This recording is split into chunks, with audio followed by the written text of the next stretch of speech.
أعوذ بالله من الشيطان الرجيم. بسم الله الرحمن الرحيم. رب اشرح لي صدري ويسر لي أمري واحلل عقدة من لساني يفقه قولي. رب زدني علما. اللهم فقهنا في الدين. اللهم إني أسألك علما نافعا وعملا متقبلا ورزقا طيبا. اللهم انفعنا بما علمتنا وعلمنا ما ينفعنا وزدنا علما. آمین یا رب العالمین۔ السلام علیکم ورحمۃ اللہ وبرکاتہ۔ کیسی ہیں ساری میری پیاری بہنیں؟ ماشاءاللہ میں امید کرتی ہوں صحت اور ایمان کی بہترین حالت میں ہوں گی انشاءاللہ العزیز۔ نورانی قاعدہ میں ہم تختی نمبر 3 حروف مقطعات پڑھ رہے تھے، ٹھیک ہے؟ الف لام را یہاں تک پڑھ لیا تھا، اس سے آگے ہم پڑھیں گے انشاءاللہ، اور آج ہم ایک سے زیادہ پڑھ لیں گے، دیکھتے ہیں کہاں تک پڑھ سکتے ہیں، کیونکہ اس میں ہم نے تقریباً جتنے رولز فالو ہو رہے ہیں وہ ہم باقیوں میں بھی وہی ہوں گے، اس لیے ہمارے لیے ایزی ہو جائے گا انشاءاللہ، ٹھیک ہے؟ چلیں پڑھتے ہیں نیکسٹ۔ الف لام میم را کاف ہا یا عین صاد۔ یہ تھوڑا سا اس میں آپ کو، کیونکہ حروف زیادہ ہیں اور 3 مد متصل اس میں آ رہی ہیں، اس لیے آپ کو پہلے سے تھوڑا سا سانس کی پریکٹس کرنی ہے، ٹھیک ہے؟ 8 to 10 ٹائمز آپ کریں پریکٹس، ٹھیک ہے؟ اور اس میں پہلے سے زور سے سانس کھینچ کے پھر آپ سٹارٹ کریں، اور تینوں حروف کے اوپر، جو کاف کے اوپر بڑی مد ہے، عین کے اوپر ہے، صاد کے اوپر، آپ نے ان کو تینوں کو ایکول اماؤنٹ میں 5 الف کے برابر کھینچنا ہے، ٹھیک ہے؟ کاف ہا یا عین صاد، ٹھیک ہے؟ اس میں جتنی پریکٹس کریں گے انشاءاللہ اتنی ہی آپ کی اس میں روانی آئے گی، ٹھیک ہے؟ اور یہ پریکٹس کے بغیر آپ کو بالکل نہیں آئے گا کہ آپ نے ایک دفعہ پڑھ لیا یا آپ نے سن لیا اور آپ نے ایک دفعہ سنا لیا، اس طرح سے آپ کی اس میں پریکٹس اچھی نہیں ہوگی، ٹھیک ہے؟ کاف ہا یا عین صاد۔ عموماً ہوتا یہ ہے کہ جب ہم پڑھنا شروع کرتے ہیں تو پہلے سارے حروف تو صحیح پڑھ لیتے ہیں، لیکن آخری حرف کی مد ہم شارٹ کر دیتے ہیں، شاید سانس کی وجہ سے یا ہم ایکول نہیں رکھ پاتے، ٹھیک ہے؟ اس میں آپ دیکھیں کہ کاف کے اوپر بھی بڑی مد ہے، عین اور صاد کے اوپر بھی ہے، لیکن ہا کے اوپر کھڑی زبر ہے، ہا کھڑی زبر ہا، ٹھیک ہے؟ ایک الف کے برابر۔ یا کھڑی زبر یا، اور صرف حرکت میں نے آپ کو بتایا تو جو زبر زیر پیش کی سنگل حرکت ہے اس کی لینتھ کتنی ہوگی؟ آدھے الف کے برابر۔ جیسے با زبر با، با کھڑی زبر با، ٹھیک ہے؟ با زیر بی، با کھڑی زیر بی، تھوڑا سا لمبا، ٹھیک ہے؟ بہت زیادہ بھی نہیں کرنا کہ وہ مد محسوس ہونا شروع ہو جائے، اور اتنا شارٹ بھی نہ ہو کہ آپ کو جھٹکا لگے، ٹھیک ہے؟ جیسے با زبر با، ایسے نہیں کرنا، با زبر با، با کھڑی زبر با، با زیر بی، با کھڑی زیر بی، با پیش بو، با الٹا پیش بو، ٹھیک ہے؟ یہ ساری مد اصلی ہیں۔ سنگل حرکت زبر کے جگہ جب مد اصلی ہوگی تو وہ کھڑی زبر ہوگی، ایک سنگل حرکت زیر کی جگہ پہ جب کھڑی زیر ہوگی تو وہ ایک الف کے برابر ہوگی، ٹھیک ہے؟ وہ بھی مد اصلی ہے، ٹھیک ہے؟ یہ تینوں مد اصلی ہو جاتی ہیں، کھڑی زبر، کھڑی زیر، اور سنگل حرکت کیا ہوگی؟ پیش، اور وہ ہوگی آدھے الف کے برابر، اور پیش کی جگہ جب مد اصلی لگ جائے گی تو وہ کیا ہوگی؟ الٹا پیش، اور الٹا پیش ایک الف کے برابر، ٹھیک ہے؟ حمزہ پیش او، حمزہ الٹا پیش او، ٹھیک ہے؟ آپ کو ڈفرینس پتہ چل گیا کہ ایک حرکت اور مد اصلی میں کتنا فرق ہے۔ زبر ہوگا اس کو ہم نے کتنا لمبا کرنا ہے، کتنا کھینچنا ہے، اور کھڑی زبر ہوگی تو کتنا لمبا کرنا ہے، ٹھیک ہے؟ اس کی بھی آپ نے پریکٹس کرنی ہے، اور آپ نے اس لیسن میں الف لام میم را اور آگے کاف ہا یا عین صاد، یہ جو ہم نے 2 پڑھے ہیں یہ بھی سنانے ہیں، اور آپ نے مجھے بتانا ہے کہ زبر زیر پیش اور کھڑی زبر کھڑی زیر الٹا پیش میں کتنا ڈفرینس ہے، اور یہ پریکٹس آپ نے مجھے با کے اوپر کر کے سنانی ہے۔ کس طرح سنائیں گے؟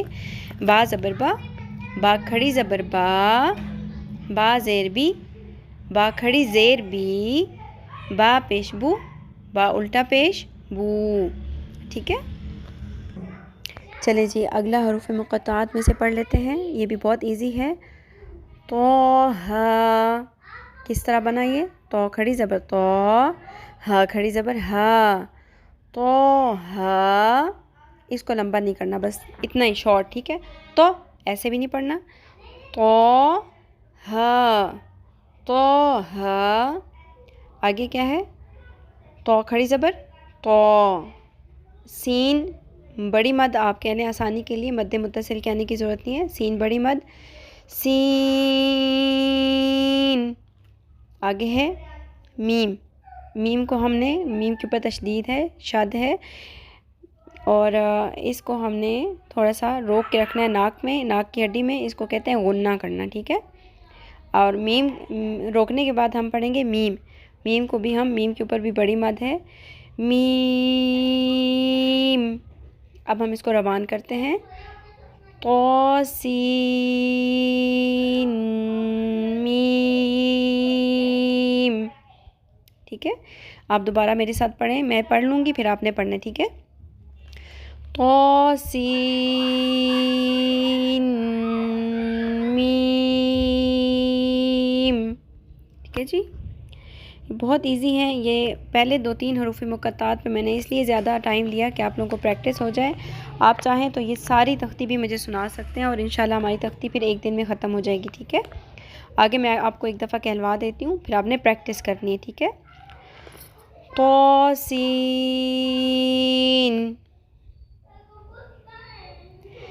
یاسین، صاد، حامیم، حامیم،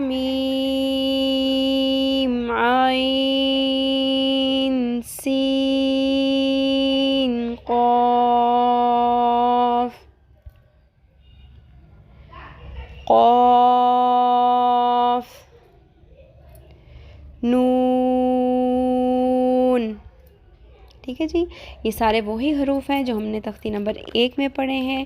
آپ نے ان سب کے مخارج کی بہت اچھے سے ماشاءاللہ پریکٹس کی ہوئی ہے، اور یہ تختی اب آپ کو سمجھ آ گیا ہے کہ بڑی مد کو کتنا کھینچنا ہے، کھڑی زبر کو کتنا کھینچنا ہے، اور جب تشدید آ جائے گی میم کے اوپر. آپ دیکھیں جتنے حروف مقطعات ہیں ان میں ہم نے میم کے اوپر ہی تشدید دیکھی ہے، اور جس میم کے اوپر تشدید آئی ہوئی ہے اور ساتھ مد بھی ہے، تو مد کرنے سے پہلے، لمبا کرنے سے پہلے، میم کو کھینچنے سے پہلے ہم نے ہونٹ جوڑ کے تھوڑی دیر ناک میں آواز کو ٹھہرانا ہے.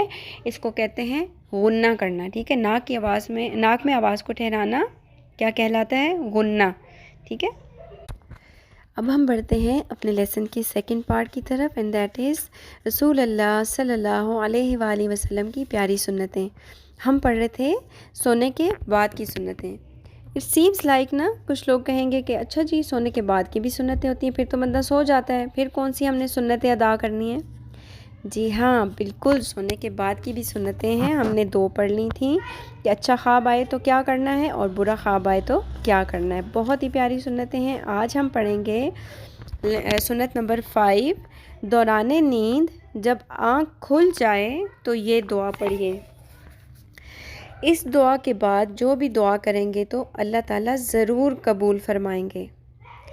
لا الہ الا اللہ وحدہ لا شریک لہ لہ الملک ولہ الحمد وہو علی کل شیء قدیر.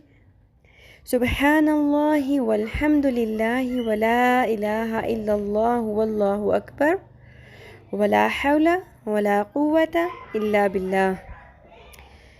ترجمہ ہے، اللہ تعالیٰ کے سوا کوئی حقیقی معبود نہیں ہے، وہ اکیلا ہے، اس کا کوئی شریک نہیں، بادشاہی اسی کی ہے اور تعریف بھی اسی کے لیے ہے، اور وہ ہر چیز پر قادر ہے. اللہ پاک ہے، تمام تعریفیں اللہ کریم ہی کے لیے ہیں. اللہ تعالیٰ کے سوا کوئی حقیقی معبود نہیں ہے. اللہ تعالیٰ سب سے بڑا ہے، گناہ سے بچانے اور نیکی کروانے کی طاقت اللہ تعالیٰ ہی کے پاس ہے۔ صحیح بخاری شریف ریفرنس ہے اس حدیث کا۔ اچھا اب یہ دیکھیں کہ کتنی دفعہ ہماری رات میں آنکھ کھلتی ہے۔ کیا کرتے ہیں؟ اٹھتے ہیں، دیکھتے ہیں اچھا رات ہے، ایسے ہی آنکھ کھل گئی، پھر سو جاتے ہیں۔ آنکھ کھل گئی ہے، صرف یہ ایک چھوٹی سی دعا مانگنی ہے۔ اس دعا کے بعد اللہ کے نبی نے ہمیں کیا بتایا کہ جو بھی دعا کریں گے اللہ تعالیٰ ضرور قبول فرمائیں گے۔ کتنا چھوٹا سا عمل ہے دیکھنے میں، لیکن اس کا اجر کتنا بڑا ہے۔ اور جن لوگوں کو یاد نہ ہو تو میں ایک چھوٹی سی ہنٹ دے دیتی ہوں، آپ اگر غور سے دیکھیں اس دعا کو تو 2 حصوں پر مشتمل ہے۔ جو پہلا حصہ ہے وہ موسٹلی لوگوں کو آتا ہوگا چوتھے کلمے میں سے، ٹھیک ہے، اور جو دوسرا حصہ ہے وہ تیسرا کلمہ ہے۔ تو یہ تو بہت ایزی ہے، لا الہ الا اللہ وحدہ لا شریک لہ لہ الملک ولہ الحمد وہو علی کل شیء قدیر۔ یہ چوتھا کلمہ ہو گیا۔ اس کے بعد تیسرا کلمہ آپ پڑھیں، سبحان اللہ والحمد للہ ولا الہ الا اللہ واللہ اکبر ولا حول ولا قوۃ الا باللہ۔ کتنی ایزی ہے، اور آپ اس کا دیکھیں، اس کا پھر آگے سے کتنا بڑا اجر ہے، ٹھیک ہے۔ اچھا ایک اور چیز بھی آپ دھیان میں رکھیں کہ اس کے بعد تہجد کی تیاری کریں۔ فرمان الہی ہے ان مومنوں کی کروٹیں اپنے بستروں سے الگ رہتی ہیں، اپنے رب کو ڈر اور امید کے ساتھ پکارتے ہیں، اور جو کچھ ہم نے انہیں دے رکھا ہے وہ اس سے خرچ کرتے ہیں۔ یہ آیت قرآن پاک سے سورہ نمبر 32 سے لی گئی ہے اور آیت نمبر 16 ہے، ٹھیک ہے۔ نماز تہجد کی بہت زیادہ فضیلت آئی ہے۔ اوپر والی آیت کی تفسیر پڑھیے، یہ جو بھی ہم نے پڑھی ہے۔ رات کو آنکھ کھل جائے تو اٹھ کر وضو کریں اور کم از کم 2 رکعت نماز تہجد پڑھ لیں۔ اللہ تعالیٰ آپ کو پورے قیام اللیل کا ثواب عطا فرمائیں گے۔ اس کا ریفرنس ہے مشکات، ٹھیک ہے جی۔ آج جو ہم نے سنت نمبر 5 پڑھی ہے، اس میں ہم نے کیا پڑھا کہ دوران نیند، اب ہم سو گئے تھے، سونے کے بعد یہ ہوا کہ ہماری نیند میں آنکھ کھل گئی، تو اب ہم نے کون سی سنت فالو کرنی ہے؟ اگر بالکل ہمت نہیں ہے کہ ہم اٹھیں، وضو کریں اور 2 رکعت نماز نفل پڑھ لیں، تو کم سے کم یہ دعا ضرور پڑھ لیں۔ بہت ایزی ہے، یہ پڑھیں اور دیکھیں اس کا پھر اجر دیکھیں کہ ہم انسان ہیں اور ہمارے ساتھ بہت سے ایسے پرابلمز اور مشکلات لگی ہوئی ہیں جو ہم موسٹ آف دا ٹائم کیا کرتے ہیں، لوگوں سے ہیلپ مانگ رہے ہوتے ہیں، اور اکثر اوقات تو آپ کو پتہ ہی ہمیں پھر شرمندہ ہی ہونا پڑتا ہے، کیونکہ انسان کی ضرورت پوری نہیں کر سکتا۔ وہ اللہ ہی ہے جو اپنے بندے کی ہر ضرورت کو پورا کرتا ہے۔ اور دیکھا جائے تو ہماری جو چیزیں پوری نہیں ہو رہی وہ موسٹلی خواہشات ہوتی ہیں۔ نیڈس، جو بیسک نیڈس ہیں، وہ ہر انسان کی اللہ پاک پوری کرتے ہیں۔ خواہشات ہر انسان کی کیا، کبھی کبھی تو بادشاہوں کی بھی پوری نہیں ہوتی۔ اس لیے ہمیں اپنی اللہ تعالیٰ کی دی ہوئی ہر نعمت پہ شکر ادا کرنا ہے، لیکن اس کے بعد بھی کوئی مشکل ہے، کوئی پریشانی ہے، 100 پریشانیاں ہو سکتی ہیں، تو ہم نے کیا کرنا ہے؟ اگر نیند میں آنکھ کھل جائے تو وہ ہمارے پاس گولڈن موقع ہوگا، گولڈن چانس ہوگا، ہم نے اس کو اویل کرنا ہے۔ آنکھ کھل گئی ہے، فوراً سے یہ دعا پڑھنی ہے اپنے لیے دعا۔ اس کے بعد آپ جو اللہ سے مانگیں وہ اللہ پاک قبول کرنے والا ہے انشاءاللہ۔ پھر دعا ہم نے مانگ لی، اب آپ خود کو چیک کریں کہ کیا اتنی ہمت ہے کہ ہم 2 نفل پڑھ سکیں، اور کتنا زیادہ ٹائم لگ جائے گا 2 نفل پڑھنے میں۔ ہم نے اٹھنا ہے، بس 2 رکعت ہی پڑھنی ہے نا نفل کی، میکسیمم 5 منٹس، 10 منٹس، 15 منٹس کر لیں، لیکن 15 منٹ کے بعد پھر آپ دیکھیں کہ اللہ تعالیٰ نے اس کا اجر کتنا بڑا رکھا ہے، کہ پوری رات کی عبادت کا، پوری رات اللہ کے حضور کھڑے رہنے کا ثواب مل رہا ہے۔ سبحان اللہ۔ درود شریف پڑھ لیتے ہیں۔ اللہم صلی علی محمد وعلی آل محمد کما صلیت علی ابراہیم وعلی آل ابراہیم انک حمید مجید۔ اللہم بارک علی محمد وعلی آل محمد کما بارکت علی ابراہیم وعلی آل ابراہیم انک حمید مجید۔ سبحانک اللہم وبحمدک نشہد ان لا الہ الا انت نستغفرک ونتوب الیک۔ السلام علیکم ورحمۃ اللہ وبرکاتہ۔